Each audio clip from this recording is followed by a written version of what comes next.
Hi everyone, आप सब कैसे हो? आई होप कि सब अच्छे होंगे। तो आज मैं आप लोग का जो क्वेश्चन होता है, आप लोग का ही क्वेश्चन है, मेरा मतलब मुझे ही पूछा जाता है, तो मैं भी ट्राई करता हूँ आप लोगों को देने का, पर अच्छा मतलब सही आंसर मैम दे पाएंगे, तो इसलिए मैं आज मैम से पूछ रहा हूँ। आप लोग का ही क्वेश्चन है। तो जैसे आप लोगों को पता है कि मतलब हेयर ट्रांसप्लांट के लिए टेक्निक्स तो दो होता है, FUE एंड FUT। तो मेरा मेरा ऊपर FUE यूज़ किया गया था। फिर FUE का अंदर में भी टेक्निक्स बहुत ज़्यादा मतलब अलग अलग होता है, सॉरी इंस्ट्रूमेंट्स बहुत अलग अलग यूज़ किया जाता है।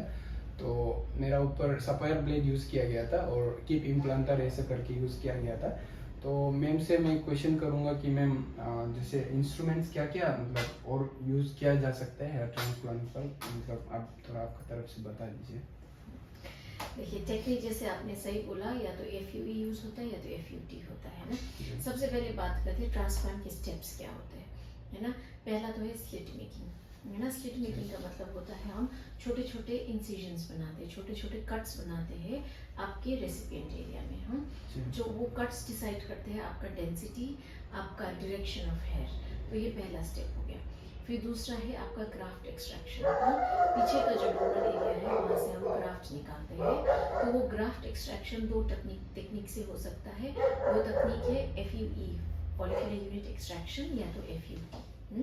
तो आप पे जो किया गया था वो FUE है ना। और FUE और FUT में डिफरेंस क्या है? FUE में हम पंचेस यूज करते हैं, जिससे हम सिर्फ वो फॉलिकल के यूनिट्स निकालते हैं, ग्राफ्स को पंच करके निकालते हैं, है ना। तो उससे क्या होता है, आपका कोई सूचर नहीं पड़ता है, कोई सिलाई नहीं पड़ता है। तो हीलिंग टाइम शॉर्ट होता है, जल्दी जल्दी 2-3 दिन में हीलिंग हो जाता है, और दर्द भी बहुत कम होता है, रिकवरी बहुत जल्दी हो जाता है। और FUT में क्या होता है, आपका स्कैल्प से एक छोटा सा स्ट्रिप लेते हैं, पूरा कट करके एक स्ट्रिप लेते हैं, हॉरिजॉन्टल स्ट्रिप लेते हैं, और उस स्ट्रिप को निकाल के उस स्ट्रिप से ग्राफ्ट की हार्वेस्टिंग होती है ना। और जो बचा हुआ गैप है स्कैल्प में, उसको सूचर से, टाँके से वापस जोड़ देते हैं ना। तो इससे थोड़ा सा आपका हीलिंग टाइम ज़्यादा होगा, दर्द माने पेन वगैरह थोड़ा सा रहता है ना। तो ये जो टेक्निक है बेसिकली FUE और FUT, ये ग्राफ्ट एक्सट्रैक्शन का टेक्निक्स है ना। और थर्ड जो स्टेप है वो है इम्प्लांटेशन, है ना। तो जो इंस्ट्रूमेंट्स की बात कर रहे हैं आप, वो बेसिकली स्लिट मेकिंग और इम्प्लांटेशन के लिए इंस्ट्रूमेंट्स है। ग्राफ्ट एक्सट्रैक्शन हम FUE से ही करते हैं, पंचेस से करते हैं, है ना। तो सबसे पहले हम डिस्कस करेंगे स्लिट मेकिंग, जो कि मैंने बोला आपका, हम छोटे छोटे कट्स करते हैं, सर्जिकल इंसिजन्स बनाते हैं ग्राफ्ट के जगह बनाने के लिए। कहाँ पे बनाते हैं? रेसिपिएंट एरिया में, है ना। सो आप इंसिजन ये नीडल से बना सकते हैं, है ना। सो नीडल क्या होता है, थोड़ा सा मोटा रहता है, जैसे आप ये देखेंगे, है ना। ये नीडल थोड़ा सा मोटा रहता है ना। सो ये जो नीडल है, अगर हम इससे इंसिजन बनाएंगे तो क्या होगा, थोड़ा सा टिश्यू इंजरी का चांस ज़्यादा रहता है, हाँ। और ग्राफ्ट थोड़ा स्पेस आउट हो जाता है। जो तो ये नीडल का जो आपका विड्थ है थोड़ा मोटा है, तो ग्राफ्ट थोड़े से डेंसिटी कम हो जाती है, मतलब थोड़ा सा स्पेस्ड आउट हो जाते हैं, है ना। अगर इसके तुलना में अगर आप पे जो यूज़ किया गया था सफ़ायर ब्लेड, अगर इस ब्लेड को देखें तो आप देखेंगे कि ये ब्लेड का जो विड्थ है वो बहुत ही पतली है, जैसे ये बहुत फाइन ग्लास जैसा है ना। अगर आपको दिख रहा है बहुत फाइन ग्लास है, बहुत पतली है।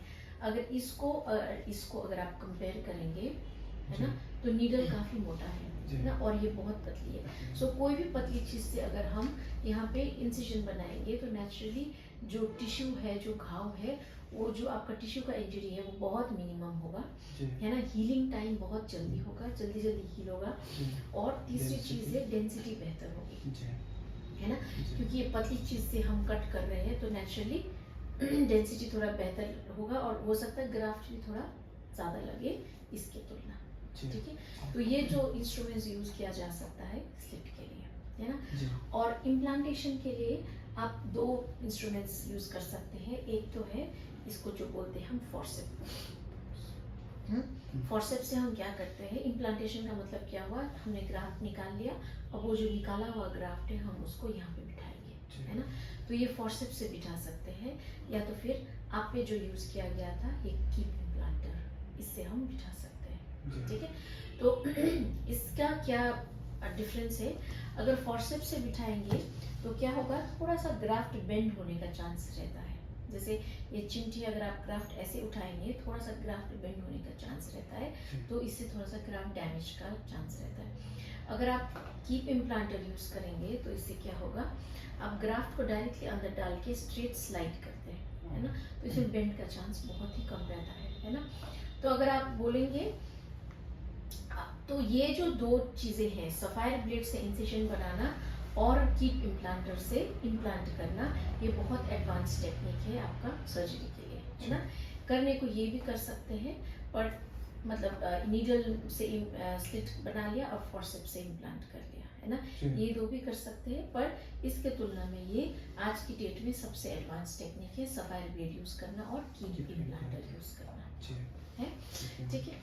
और आप पे जैसे आपने ऑलरेडी बोला, ये दो इंस्ट्रूमेंट्स यूज किया गया था, सफायर ब्लेड और कीप इम्प्लांटर, ठीक है। और जैसे मैम सफायर ब्लेड कितना बार यूज किया जा सकता है, मतलब? अच्छा, सफायर ब्लेड एक सिंगल पेशेंट पे एक ही सफायर ब्लेड यूज होता है, उसके बाद डिस्कार्ड करनी पड़ती है ना, क्योंकि इसकी शार्पनेस भी चली जाती है और वही इंस्ट्रूमेंट थोड़ा इन्फेक्शन का भी चांस रहता है, तो हम एक बार एक सफायर ब्लेड एक ही पेशेंट में यूज करते हैं। जी मैम। तो मैम जैसे आप बोला कि ये सफायर ब्लेड एक आदमी में एक बार ही यूज किया जा सकता है, और मैम बिग एफयूई क्या होता है ma'am? Big FUE big FUE का मतलब होता है कि हम वही चीज यूज करते हैं जैसे इम्प्लांटर ने यूज किया था आपके ऊपर, जैसे सफायर ब्लेड यूज करते हैं स्लिटिंग के लिए, और इम्प्लांटेशन हम इम्प्लांटर से करते हैं ना।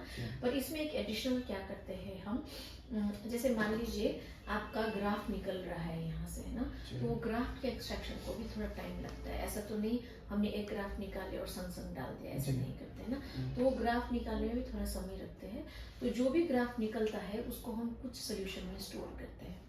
तो वो सोल्यूशन क्या होता है, नॉर्मल सलाइन में स्टोर कर सकते हैं, रिंगर लैक्टेट सोल्यूशन में स्टोर कर सकते हैं ना।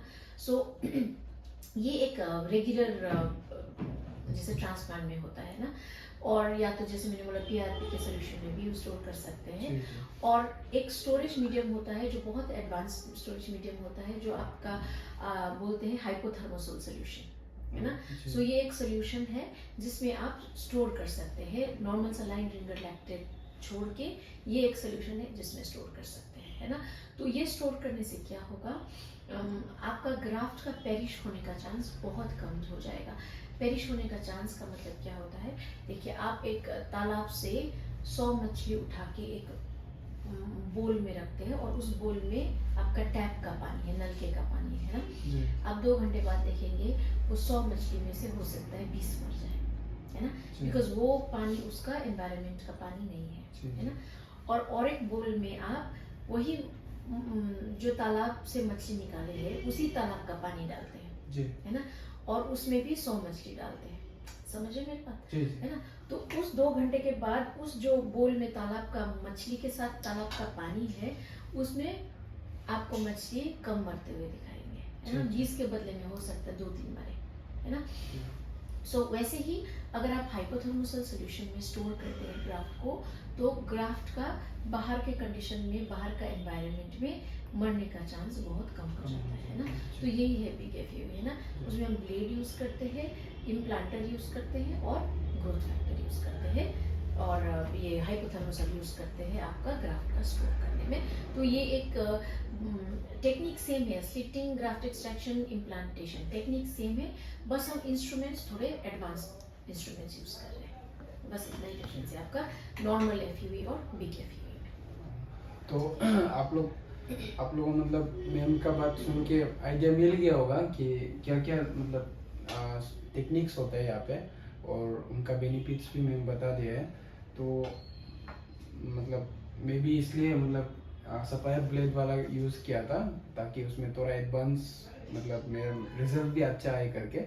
तो चलिए आज का ये वीडियो यहाँ तक ही रखते हैं, और बाय एवरीवन।